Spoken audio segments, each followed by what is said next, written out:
Thank you so much for coming here. We know what an incredible busy time of year this is for all of our students, but we're so delighted to have you here to welcome our special guest, Virgil Abloh. We're just thrilled that you're here, Virgil. And through your many accomplishments, awards, and associations, you are a stellar example of something we talk a lot about at RISD, the importance of transcending categories. In fact, we like to think that boundaries are meant to be guidelines rather than walls. A lot of talk about walls right now. We think about them differently. We use guidelines to draw from the rich histories of the past without remaining mired there. Every advancing ideology draws from the past, but always looks ahead. Contemporary cultural leaders create new categories, transcend expected precincts, redefine past identity constructs, question the frames of disciplines, classifications, and precedents. Virgil Abloh is someone who reroutes our thinking about contemporary creative practice. At root and by training, he is an architect and engineer, receiving a master's in architecture from Illinois Institute of Technology and an undergraduate civil engineering degree from the University of Wisconsin-Madison. His education provided a strong launching platform for latitude later. You likely know Virgil as a successful DJ, fashion designer, creator of the elevated street brand OffWhite, or as a creative director for icons like Kanye West. Virgil was living in Chicago as Kanye was rising in fame. They started working together in 2003 on the day of Virgil's graduation. He actually skipped most of his final critique to take a meeting with Kanye's manager at the time, John Monopoly. Now, I'm not advocating that. That worked for Virgil, but I want to be very clear that you need to go to your final critiques. Most recently, you might think of Virgil as a furniture designer, something that obviously strikes a chord for me personally. Virgil and I first met through a panel that I moderated at Design Miami this past December, January. Through our preparatory conversations, I quickly became a fan, enthused by how Virgil positioned himself within his creative practice, exemplifying success through his own versatility, but still bringing independent rigor to each aspect of that practice. Virgil moves fluidly across mediums in the same way that he moves across time zones, traveling frequently from Italy, where his label OffWhite resides, to Hong Kong, Tokyo, LA, New York, and his hometown, Chicago. This fluidity across time, space, and mediums is grounded by Virgil's own deeply thoughtful, personal, and decisive sense of style, self, and mission. In a recent talk at Columbia, which he titled, "Young Architects Can Change the World by Not Building Buildings," Virgil made his mission very clear. Ours is the first generation, he said, where we can unveil the mask, give the kids the tools, let them create, and we'll have a better existence afterwards. Everything I make is to validate this one concept. Virgil, I can assure you that there are many students here tonight who join you in this spirit and who we believe will help to make our own existences better. I am certain that they, along with the rest of us, are very glad that you're here. So please welcome Virgil Abloh.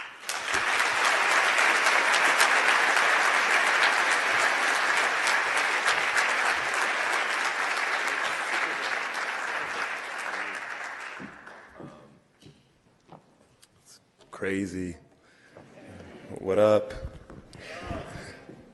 Hold on 2 seconds. I got to get something from behind you. This is going to be fine.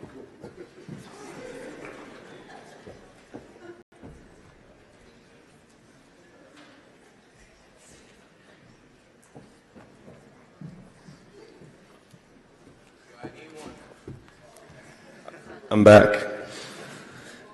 So, you know, you hear these stories all the time of like a creative or someone that you look up to and like how their story started and like the stumbling blocks or like little hurdles that were in the earlier part of their career. And the ironic thing about me standing here talking to you guys is that you guys have already beat me on one clear principle, is that you got accepted into RISD because I did not. Which is cool, no hard feelings.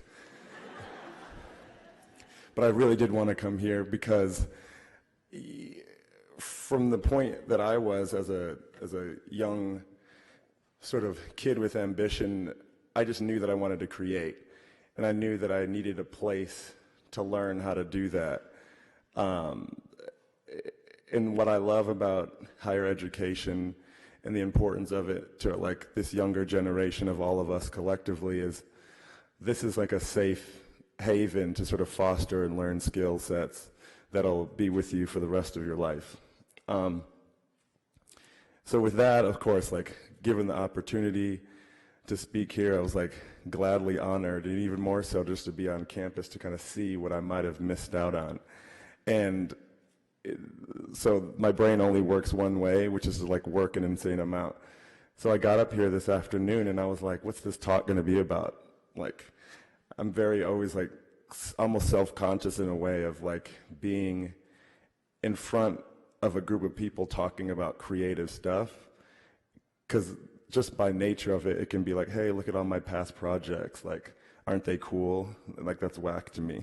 You know, I'm not really interested in my own work in that way. I'm more interested in sort of showcasing how my work can inspire you guys to sort of like reach its highest potential. So the topic of this discussion was made up as soon as I got to campus. Like, I finally realized what it was.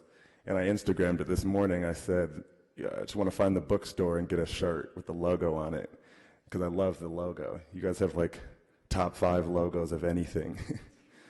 It's like better than every streetwear brand off top. So good, timing. So I get to campus, like go to the bookstore. I was like, oh, this is like perfect colorways of everything. Get a red, blue one. And then I was like, oh, this is what the talk is going to be about. I'm going to buy these sweatshirts and try to make something, you know, like use the 4 hours that I have on campus to sort of like do what you guys do, you know, like throw me in the ring of fire and like see what you can come up with. And of course, I like perpetually multitasking, had like interviews to do and I was already late, but still managed to find room 216. I guess there's like a printer, like textile printer in there.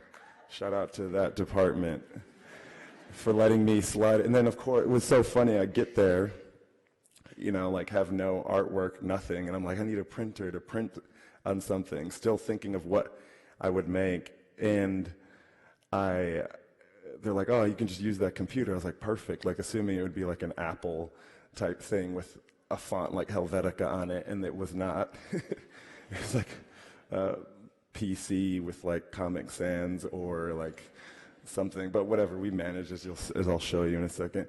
But you know what I love about this process already is like these are your tools that you guys have, and you know, it doesn't matter what I've done, like using the same skill set of just thinking and sort of ingenuity or finessing to like get to a place to make something. And then of course got that far, I had a couple of interviews to do, and I was like, I need to sew this thing together. You know, I don't even know what like the alteration to this hoodie or crew neck was going to be, but I just know I wanted to do something with that. So then of course, like running into the clock, I'm looking at it's like 5 o'clock and it's like the talk is at 6. I was like, the idea is too good to not like finish all the way through. So we go to the apparel design building. It sucks that I don't know any of these people that helped me out's name. It was all too fast, but I'm going to find them out and shout them out in some way. But this like super eager girl comes walking out to come to see the talk, and she opens the door and I was like, hey, I need you. You have to come back and help me sew this idea together that I still don't have in my head exactly yet. And then we just kind of like started the Instagram live video, and with all the kids that were sitting in the sophomore apparel design sort of lab, sort of like helped me put this idea together, which of course, you know, it's 4 hours, but I'm really proud of it, and it's probably going to be in the next like OffWhite collection for sure. But you can kind of see it's just a deconstructed sort of vibe where we just like cut up the middle, but like shout out to room 206 to like help me print this like RISD design. And I was like, oh, let's put the exact date that we should put this in the museum archive. Like, you should challenge every designer who comes and speaks to like go through the gauntlet and try to like do something. And then, like, typical to my sort of thought process of like working yourself to like a maximum is that's where you get the good ideas and the challenge. Like halfway through the day, I was just like, that was a good idea, but I'm not going to be able to execute it. So like, I'll just give up on it. I never say that to myself. And while I was sitting halfway through an interview, I was like, we just got to do it. There's no failure, you know? So that's something that I would like preach and take as a takeaway for all you guys in this point in your career is that perfectionism doesn't advance anything, ironically. As a creative and as a designer, there's no wrong way to go about the future of your career. The only failure is not to try, you know, and I think that designers, we all have like or creators or artists, we have a natural convention to sort of be maybe tormented, or a little bit of like an inner struggle. Is the work living up to its fullest potential, or is it, you know, is it as great as the work that you idolize from your design idols? But at the end of the day, it's your body of work, and it's the amount of work and the refinement of that work that'll define who you are as a creative. So, you know, just by this challenge of like not being fearful of perfectionism, of being able to do it, then I resulted in not just one idea that I wanted, but two. So I'm sitting here and looking like at the resources that you guys have. And, you know, this is the beginnings of like an idea that I'm really excited about, but this transparency layer that has the same branding that I love, that keeps reappearing, that's yours. But the idea is like, this is just a garment bag that was sitting up against a wall, and I was like, my original idea was to try to make like a raincoat really fast.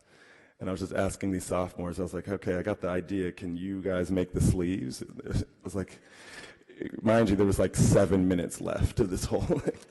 But, you know, what I love about showing you guys is like, A, this was made in collaborations with students that were just like sitting in a classroom, but B, it's the way that the world works, you know, and these are things that you don't learn in school, that I didn't know until, you know, where I'm at, like 15 years of like a young design career, is that collaboration is sort of the essence at which good work comes about. You know, as designers and artists, you always like look at the credit and you kind of only see like one person's name, but it's about the interconnectedness amongst yourselves that'll actually bring out new forms of work that'll like propel your career even further. So that's the sort of just microcosm of the day. You know, I'm proud because that was a way to sort of like understand the pace that which RISD moves, and the pace that which, like, you know, contemporary design culture in America, and it's super promising. So of course, the title of this talk is Theoretically Speaking, you know. And what I wanted to do is sort of talk about sort of one sort of organizing structure that I think is valuable. Something that I've learned is that when I started out, and I still am, I was always designing a thing, you know, providing a solution to whatever it was, whether it's a piece of furniture, whether it was an album cover, whether it was a stage design or a t-shirt or a brand. And then because I was doing that in succession, I sort of got into this nuance of not designing the thing anymore, but designing a presiding construct, you know, a thought process. And then the things start to design themselves. And I think that there's a through line in some of the things that I've made that sort of like highlight that. And, you know, it's like the ready-made principle of art, right? You know, like taking things that exist and then putting them in a different context. So the diagonal lines of OffWhite, for example. Universal language, it's everywhere already. It's almost like unbrandable. It's like you can't take ownership of something that's universal, but in a way you can. And that's what I've used as sort of as my presiding sort of pattern. But the evolution, the 2.0 of that is my new affinity for obviously Helvetica, but also the quotes. You know, it's like doing Photoshop on your phone and an Instagram comment. Like I was just like scrolling through, like, you know, the emojis or whatever, just to sort of like find a voice to brand something that's readily available. So it's like almost to an annoying effect, using quotes to sort of like self-reference something or continue to define something by making you look twice at the word and look at it sort of like opposite in a way. So let's see here. I got a clicker with a couple slides to go through. And the idea with this talk is I'm interested in the dialogue. So I'm just presenting a few things, and then it's going to be opened up for a few questions and concepts about how I think about design.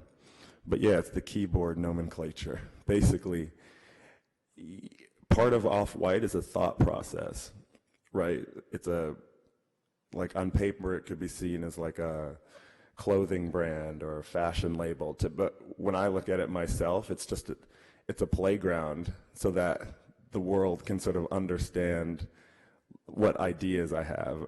90% of them fall into like a clothing thing, but some spill off into a music thing, some spill off into a Travis Scott merch shirt, you know, or something. But I needed a bucket. And I urge you guys all as well to like not only think about your work, but think about it in a context larger than that, and like what it means. I was super inspired by, you know, designers like Margiela. And like when you say Margiela, of course, it's a whole thought process that equaled into clothing. And to me, that's something to strive for in young design and young artistic expressions. So, you know, to me, a phrase can be as powerful as a garment. And so when I use these things that I've found with the keyboard and branding certain words, those become icons to me.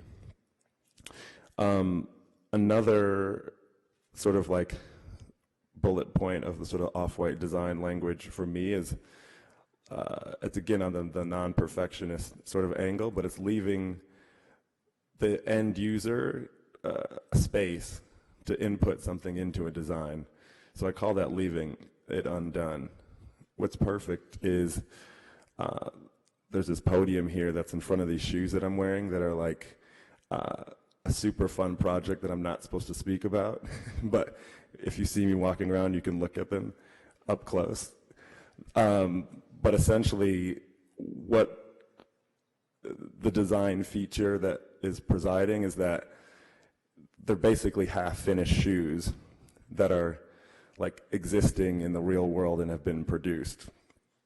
And to me, that's like a quintessential like bullet point on the OffWhite design philosophy of the freedom that we're at. And I've been studying, or all those familiar with sort of like postmodern architecture, I believe that, you know, it is almost the best time for design, art, and culture because it's sort of the most democratic it has ever been.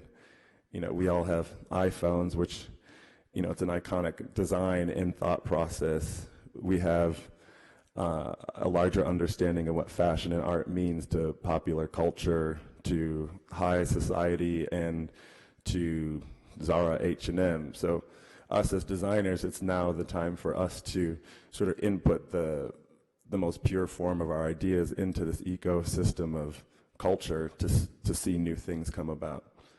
But yeah, a part of my design philosophy is the refreshing feeling of seeing something that largely is not given to the public, which is the process of being in the studio and seeing how things get created. So what I did is I just shift that, and I do that, you know, like when we finish this, who knows, it might be as unfinished as that, because going to have a different emotion in your closet next to every other sweatshirt that is like perfectly finished. I also have like, and I urge all students to, you know, like pick your mentors and understand what makes their work tick. So this is a quote by Rem Koolhaas, which basically, you know, said, you know, you can read it, but it's impossible to live in this age if you don't have a sense of many contradictory forces. That is the sort of concept behind OffWhite. You know, it's neither black nor white, and it's not gray either. It's my medium in between those extremes, but also with my own aesthetic.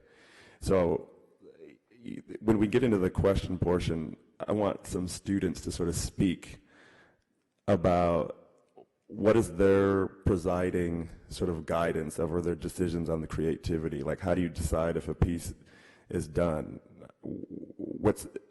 And the answer should be influenced by, like, if you look at like your last 30 outputs, like post-rationalize, because I'm interested. This is something I've like self-taught myself. I wish someone would have told me, like, start thinking of your work in this way, because now that I have these sort of the DNA of what strikes me as a creative, now I feel like, you know, I just graduated yesterday, and because now I kind of have a different understanding of what I'm doing, which is a funny thing. It's like I'm giving a talk and I'm basically talking about how I just figured out what I'm doing yesterday. So, but that's the OffWhite way. One project that I wanted to show to sort of like illustrate this point, because I like the idea of anyone who came here was like, what does that kid even do? Doesn't he just DJ for Travis Scott? Like, does he even make anything? And it's largely the work that I do that, you know, doesn't have as much of like a home on Instagram or on home on Hypebeast, you know, because I don't think it like translates the same as a pair of shoes or something. But the Miami Art Basel, I showcased sort of a living room. And of course, like, it's provocative on a specific level where it's what I see when I see a living room, or like a living room that doesn't necessarily exist, but it takes like a certain amount of imagination to sort of like finish off. And this is the whole like leaving things undone. It also weaves in obviously the whole ready-made aspect, but it makes you question, like, that's a table, but, you know, and people are like, oh, when am I going to put like a glass of water on it? You know, how does that work? Or, you know, X, Y, Z, but it's technically, it's a table. Those are chairs, you know, those, the lighting. And the sort of graphic on the back is what I call a painting. So it's a Trivision sign that's embedded in the wall. It can hold like 3 messages, but sort of, you know, robotically changes. This was made right after the election, and it's called the Blue State Chair.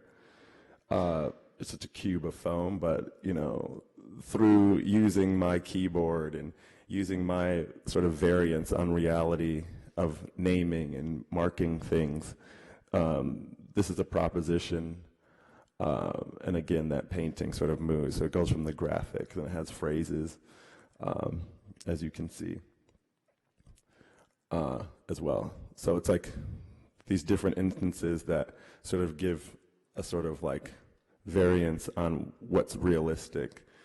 But coming from where I come from as like as a creative person, I like, and I challenge as well, students to sort of work in a genre-less sort of space. You know, just if you're in the illustration department doesn't mean that you shouldn't have ideas in apparel or film, and, you know, there's basically no boundaries in the real world.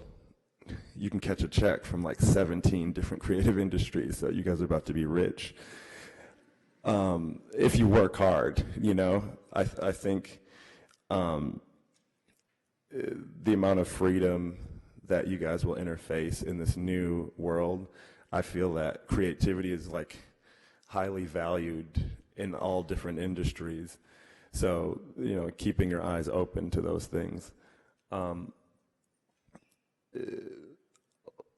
As I wrap up, I think I'm interested to sort of like hear what's the contemporary train of thought amongst you guys as students at what you're seeing being output into the world. You know, I think there's going to be an interesting dialogue about that. But in spirit of keeping my sort of presentation brief so that we can sort of get into a cool dialogue, we can put a pause on that here.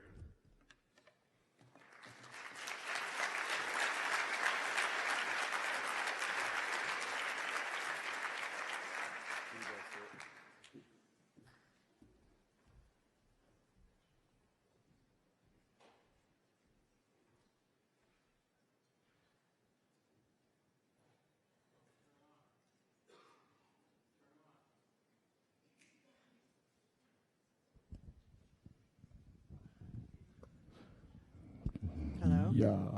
Okay, right? Yeah, Is that yeah. on? So how did it feel to be a RISD student today? I love it. How did it feel for the RISD students who all of a sudden were collaborating with Virgil today? Good. So I want to go back a little bit to talk about, you know, kind of pull you up from when you were a student, because I think a lot of students here are really interested in sort of the path and the journey. And a lot of what you said is so consistent with this notion of transcending time zones, transcending media, transcending finished or not finished.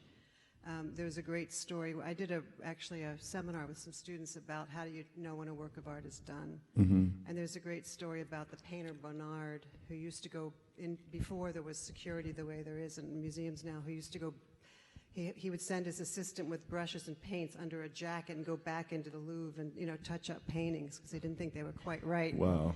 And so there is this really interesting question with artists around what is done, what is, you know, good enough, what is perfect, all the kind of things you're raising, and I'll be eager to get into some of that later. But I know that in your very early work, you were influenced by Gropius. You were studying in a campus that was designed by Mies van der Rohe, which maybe had some influence on your use of the grid. Yeah. And you also were influenced by Caravaggio, and you mentioned Rem Koolhaas and also Margiela. Can you talk a little bit about how those influences actually affect the way that you work, which is so specifically Virgil Abloh? And so who are your heroes, and how do you take what you learn from them and then transfer it into something that's uniquely your own? Yeah. And it's funny when, like, post-rationalizing my career and my taste, like, why do I like Helvetica? Why do I like graphics that look like that? Or why do I like fashion that feels like that? The first phase in becoming a designer is sort of like self-analyzing yourself. You know, it's sort of digging into, like, what are your primal emotions and why do you like the things that you like? And I think once you resolve that, there's also interjecting that with, you know, a premise that largely doesn't get talked about a lot in my thought process in design, is that we all have mentors. Like, no one invented anything. And I think that's where an artist or designer torment can come in if you're constantly preoccupied with pretending like you're not influenced and pretending that you've synthesized something that never existed without any points of reference. Then that becomes a more dangerous sort of space as you try to, like, get to your core to go forward. So for me, I have just those clear influences, but the power of this room and us that can have the luxury to look back is that we can offer a 2.0 to every idea that was, you know, if we thought of creativity like tech, it's like, without the iPod 1, would we have gotten to the iPhone 7? and it's like we're iterating and building upon those things. So largely what I then do is I take things from different fields and then plug them into culture, which it's sort of like, how do we take the things that we're learning in school, like Caravaggio, Gropius, Mies van der Rohe, but then put something out into the world that helps them understand design without it being highbrow or too over their head. And you can do that. That's what's exciting to me, is that I can make things that educate other people in different zones by having a wide and varied source of inspiration, which is you named them, like those levels of influence on my work. Yeah, thank you. So when you're doing this kind of research and thinking about the 2.0 or the kind of re-expression of something in a new way that's yours, and I'm secretly looking at the sneakers. No one can look at these. Hype beast, chill. Didn't I see those weren't those in the Met Gala last night? Yeah. Anyway, how do you... Forever underdressed. So when you're sort of taking this 2.0 into a new arena and, making these bridges, crossing into these sort of new ways of connecting ideas, how do you build credibility to get the opportunity to do something before you're good at it? Yeah, that's the trick. Like, because I do that to myself, where,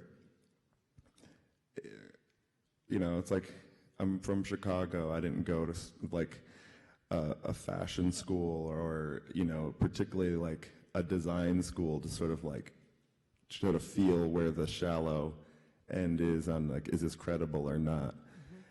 So I wrestled with that. Like, are these ideas that resonate in the public that we were doing, making these graphic t-shirts, is that fashion? I know that it's not traditional. And so what I've come to realize is that the modern world is us to define. The definition of credibility will change inherently as our generation adds 10 years onto itself. And I think that's super important in a way where it's just understanding that this idea of offering an update to classic things it's postmodern, Postmodern. Exactly. It's like, but I see the freedom in that, and I think that can influence and make more impactful work. Just sort of an honesty with what's the sort of foundation and then where it's going from there. So I think one of the things that I've always observed in talking to you and getting to know your work is that there's this very clear core mission, which you touched on here, about this sense. Well, there are a number of things that describe it, but there's this real sense of kind of elevating the normal, or looking at youth culture and not just dictating to it, but sharing what your interests are, and then learning from The culture feedback. to sort of the feedback really has an impact on how you evolve your work. And I'm wondering, since so much of your work is collaborative, I'm wondering about, and sometimes with really big personalities, you've been very modest, but we could give a impressive celebrity list, right? How do you maintain your own definitions of integrity when you're working collaboratively and when you're working with these sort of entities in a sense? And so how is that feedback thing that's happening when your ideas are clarifying? How does that work in a collaboration when you're trying to maintain your own point of view? Yeah, it's what's funny is, like, there must be like two types of creatives. Ones that are better like off on their own, sort of like offering things. For me, I'm the opposite. I work with parameters. Like the confines actually make the design. Like that idea of a sweatshirt was made because I couldn't find a screen printer. I was already assumed in my head, but because I couldn't find that, I found this. So I'm sort of reactionary in that way. A large part of my work in a collaborative sense is it's in the same spirit. I learn more in a sort of feedback, or this I don't like, or finding a solution with a tougher sort of like construct than if it was less, if it was just my own voice. And I think I have like a natural sense to do a lot of projects at one time, but that process and that idea of one thing influencing another, maybe even in a different genre, makes all those expressions stronger. So there's this clear sense of social engagement as a driver for you. There's also a sense of social innovation. You know, the certainly the Art Basel installation and the you know sheetrock stacks for bases of furniture, and the sense of the political messaging in the chairs and also in the painting. Yeah. How much does social innovation serve as a kind of personal belief system in the work? One that comes to mind, like working with Kanye, he had one time said something that's super profound and had an impact on me. Ever since then, he's like, yo, you realize that like if we work hard, we could actually like raise the taste level of a whole generation in society. You know, it's like if you sit and you're like, is this the best font on planet Earth for this exact thing? And then you wake up and then you throw it away and then you're like, is this better? Like the amount of influence that people have, like someone like himself, or it's not even a celebrity thing, it's just a person who's that influential, could all of a sudden actually change the world for a better place. I think that's to the core of why the work that we do in places like RISD or in design school, it's not just the practical. It's like tugging at our hearts to be invested in art and design. What I think the tremendous new point of freedom is that these things aren't trivial. They're not just things to put up on a wall anymore. They're not things for a higher society to use as like trophies for being rich. Like this water bottle gets sold in multiples that are probably insane. Can you imagine if this was designed by a RISD student, what it would look like versus where it came from? You know, not to say anything about its design, but imagine if young people got to design stuff like this. And that's what I want my work to sort of stand for and be sort of like a credible sort of bullet point. Is like, say when I did the LVMH prize, to me, the only way that I felt that I could do that and sort of bring myself and my friends to the table was to wear a Supreme shirt every day. And I was just running around there being like, yo, Supreme is my Louis Vuitton. And, you know, that was like 2 years ago. And while I was doing that, you know, it was insane because like your work is being judged by like every best living designer, you know, and sponsored by, you know, the world's most prestigious luxury fashion house. So it was a super honor to me to be a part of that. And the first person to sort of critique my work was Marc Jacobs. Just like, I was like, oh, that's cool. What's up? And he looked at my T-shirt and he was like, I immediately get it.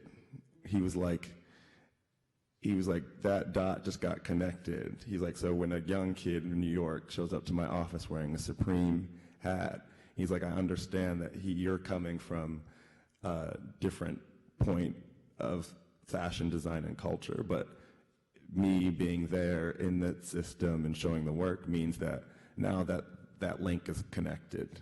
You know, like this is a new format for fashion design.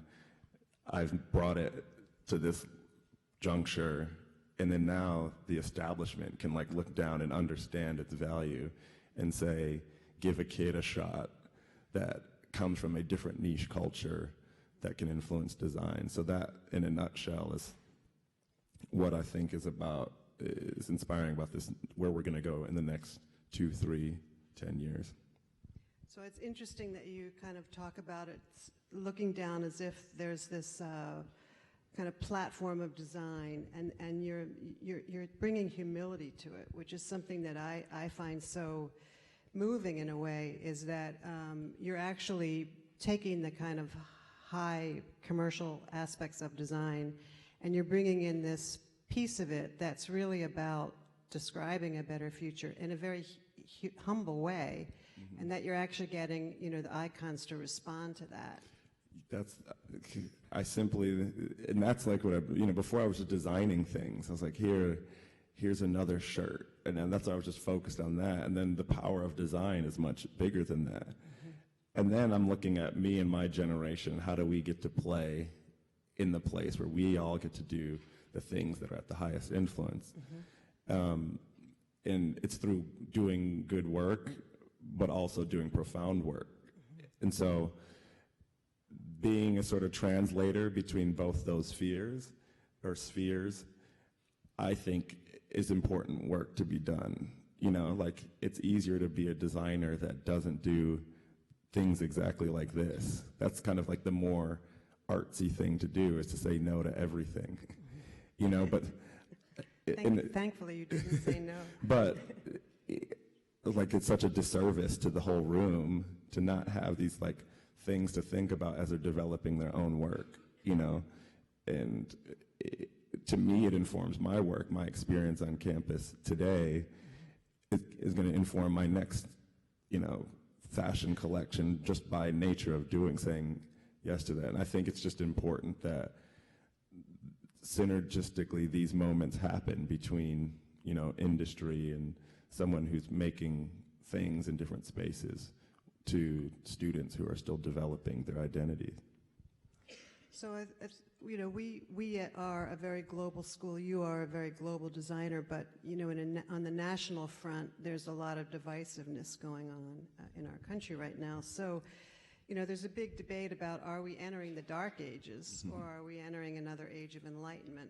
And I wonder if, you know, you're talking about the opportunity of youth culture, of young designers, of new voices, of 2.0s, to actually have an impact on that. What do you think about that question of, you know, darkness or enlightenment? Yeah, I'm like perpetually optimistic by like DNA, so I'd be hard pressed to sort of like fall into a sort of like Debbie Downer type scenario. But it's a helpful tool to like also cope with a reality that doesn't seem as like bright. But you know, my thing is simply in the creative field, like what's our collective response? You know, I think that literally it becomes like a perfect time to sort of insert radical ideas. You know, it's like, it's proof to the concept that radical ideas work if we collectively think that our circumstance on a global or national level is radical. Then what I would be more impressed by is if from the creative fields, ideas were equally as radical and equally as optimistic, or, you know, in that same spirit, because from what I see, that should work as well. Mm-hmm. You know, I have a belief that positive vibes rule the world. So, like, you know, I like little ideas that you see that resonate on like a tech front. You know, like my mind is still blown by the idea of Uber and Postmates. You know, that like we have these things in our phones that now we can like, or like say an Apple Watch, you know, like you're wearing that technology on your wrist, and this is like the power of what's in your phone on your laptop, and it's able to integrate with your life. Like iterating on that, it seems like it can be a positive reaction to a sort of like political or socio vantage point that collectively we could agree is a little bit extreme. Mm-hmm. Yeah, I think one of the worries that I have, you know, in running a school that is really about the future, is the fact that it's very easy for my generation to say, you know, we messed it up, you guys fix it. And that's not a fair responsibility to put on the future. So I guess the question that I would ask you is how can we put prompts out there that creative people can use to awaken people's minds without putting the burden of that on their shoulders? Yeah, I take that responsibility as like someone who is just by nature sort of in between both. You know, I add that DNA into my work. You know, there's ways to be provocative and like raise awareness with a certain sort of like tact and sort of true to my brand. But I think it's only going to be those nuances or things that are trend setting. You know, what I believe in our genre of like creativity, you know, what I do love about like Hype Beast as like it's a culture is like we can make trends happen. Like if we can make a print sell hundreds of units in record amounts of time, what happens if we use those same resources to providing fresh water for developing countries? And in my mind, as my career goes in the future, it's about sort of taking everything I've learned and sort of bending it towards like projects like, you know, I just made it up on the spot, but that seems interesting. You know, that seems like a new frontier after fashion is sort of just generally cool. Or, you know, I think that once the younger generation finds out that that's going to be uncharted territory in creativity, that's when I think we start seeing new, like the Enlightenment period, which I guess comes after a perceivably dark time. So we're coming, sadly, near the end of our time, but and I want to have a chance for, we'll probably have time for just a couple questions, but it was interesting how you were talking earlier about sort of curating your experience on Instagram, you know, having that be a part of it, and that's partly how the message gets out there. Yeah. And so how do you find the right balance between the telling and the doing? Yeah, I think I always rationalize like only like lightly referencing. There's so much doing that happens, and then there's not enough time to sort of like story tell around it. But I think the storytelling is important. I think that the power, it's a tool. You know, I think it's a tremendous new tool to communicate to large mass amounts of people that aren't controlled by a voice. It's not edited. And I think it's amazing that, you know, like say Travis Scott can have however many millions of followers and have that much reach and not be in between a magazine to like requote him, you know. And then now what you can have is you can have a generation who that's their icon, or it could be anyone. And now they're sort of directly in communication with that without a filter. That's, you know, I use mine for design and things that I'm into and sort of like phrasing it in a particular way. And so it's just as important as the work in a way. Like think about the amount of kids watching this live stream and that were notified by it through social media. And now they're getting all these, hopefully, good jewels of information that they can now apply to their own practice. You know, everyone in the world's at RISD today. Yeah, exactly. Hi, world.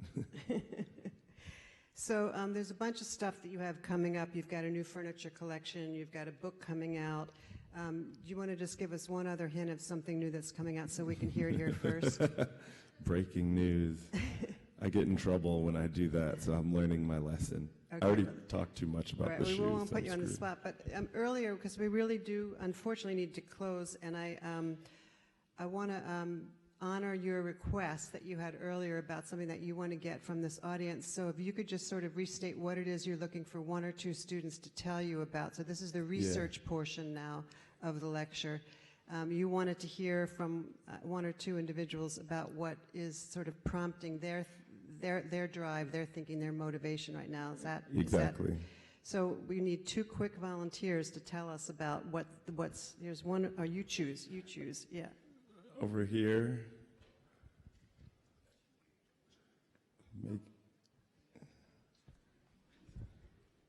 Hi. What up? Thanks for coming to RISD. This was a super inspiring talk. Thanks. Especially what you were talking about things being unfinished. Yeah. Or like the idea of like taking from a field and like taking from like high art and then plugging it into culture. The way that you conceive of yourself as a maker is like very collaboratively rather than just like as an isolated maker.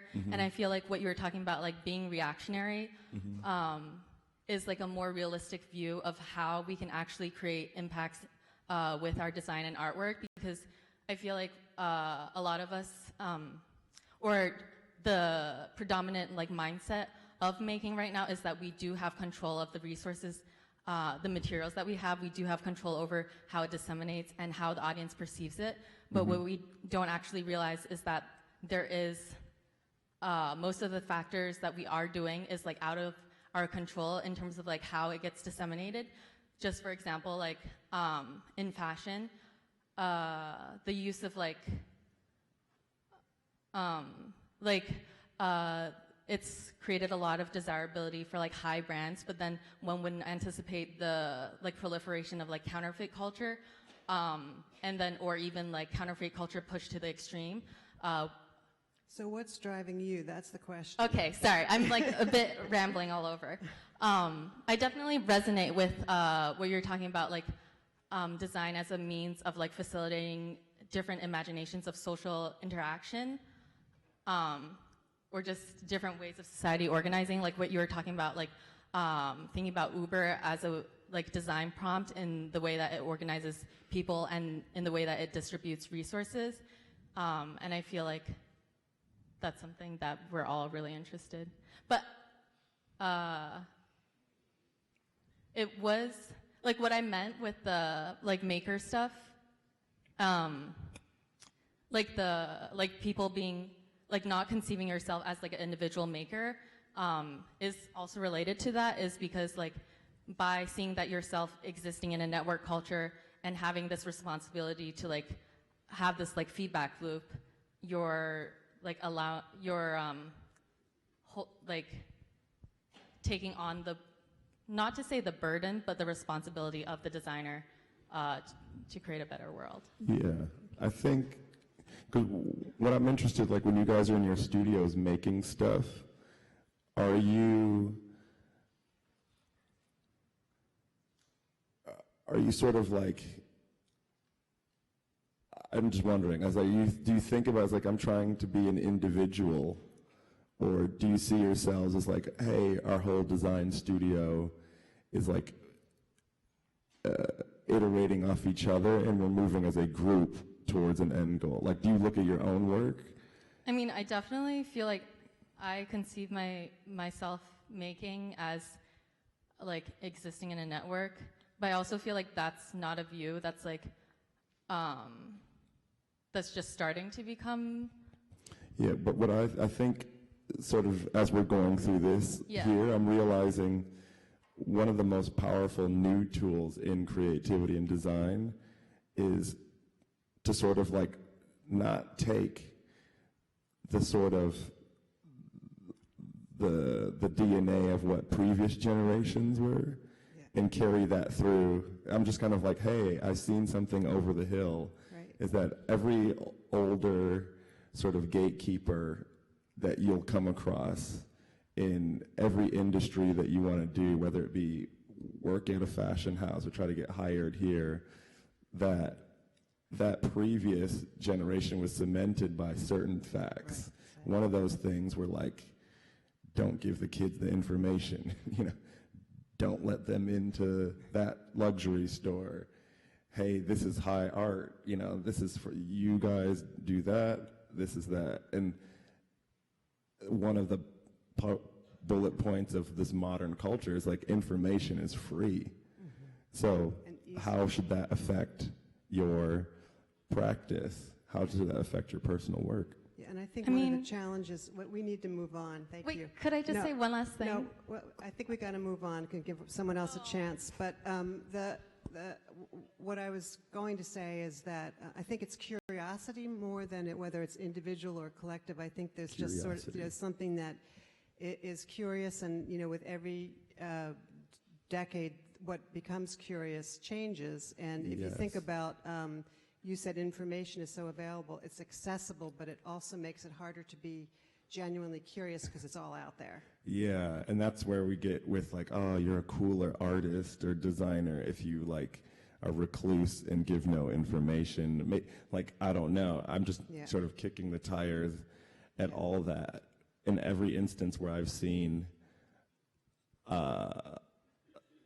access given to someone that's like not the obvious choice in terms of like, hey, you get to design the water bottle, I've seen it resonate with a positive reaction, with like allowing new types of designers into the conversation that have been traditionally making X, Y, Z. No, that's great.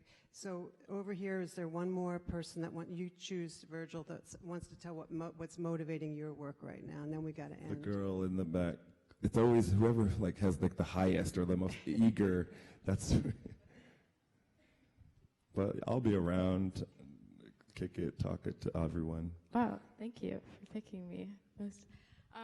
Yeah, so I think like one of the most impactful things that you said was not denying that you've been influenced, or that we like exist within this world of constantly seeing things, and like you're not in a bubble or coming up with things originally. And I think I'm in the sophomore painting studio right now, and we don't have walls between our studio spaces. And it's this really crazy thing because you walk back into studio and you see something over there that you thought was yours, but then someone else is doing it. Or, but then you also look at your own painting and you're like, oh my gosh, that line work is totally from like that girl over there. Like, do I hide it now? Or like, and I think one of the best things about being in that studio space is you can kind of like shamelessly like try out these new things. And like, you can't, like none of us can stop this like perpetual sharing of our work and the visual language. And our professor was talking during Crit the other day, and he was like, it's kind of hard to teach now because there's not, like in this classroom, there's not like, I'm going to tell you to do this and this is how you're going to do it. Like in art now, it's like, anything can be defined and presented. And so I think that's like one of the things is you talk a lot about hard work, and that's like one of the things is like finding refuge in making and this like perpetual like acceptance that you're going to be influenced, but if you continue to work for it, you'll develop like a voice within that, and kind of like taking this collection of things with you that starts to travel into your own narrative, but like continues to change. Yeah. One thing that, like hearing your impressions and then sort of like revalidating thoughts that I have in my head too, I'm fortunate enough to have Peter Saville, who's a artist.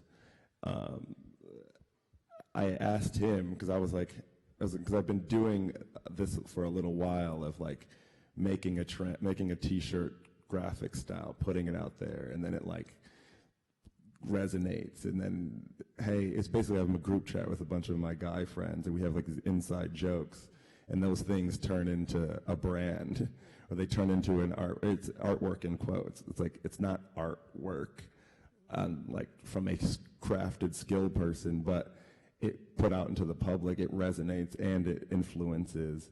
So the underlying thing is it's ironic.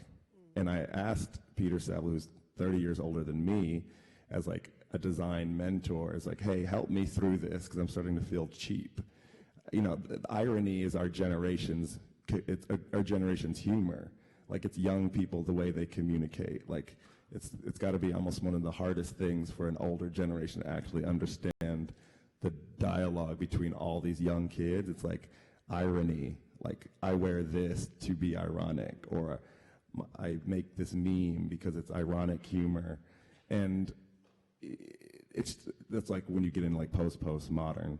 The idea is that this is the generational context. These are how we're making art. Like your studio is an exact example of what happens when we're all on Instagram all day. We're influenced. I think there's a tremendous freedom once the creative field and industry sort of accepts that this is the common, this is the way artists are influenced. They're looking at other things. They're seeing the highest, most amount of photos get taken of this sculpture. Every other artist is seeing it. You're either admitting to see it and then you're making work, either in reaction or to sort of support a new idea. And that's where, in 10 years, we're only going to be influenced by more and more things if this is our way of communicating. So I'll just end with one thing, talking about this notion that you brought up and that you're echoing about commitment and discipline. And I just want to read you what was in my fortune cookie recently at a restaurant, which was, this was the best fortune I ever got, I think, other than one that said disregard all previous fortunes. Wow. Discipline is the refining fire by which talent becomes ability. So I'll just end on that. That's good. Did you save it? I did. All right, well, thank you all so much. And Virgil, thank you. It's been great. Thank you. Let's clap.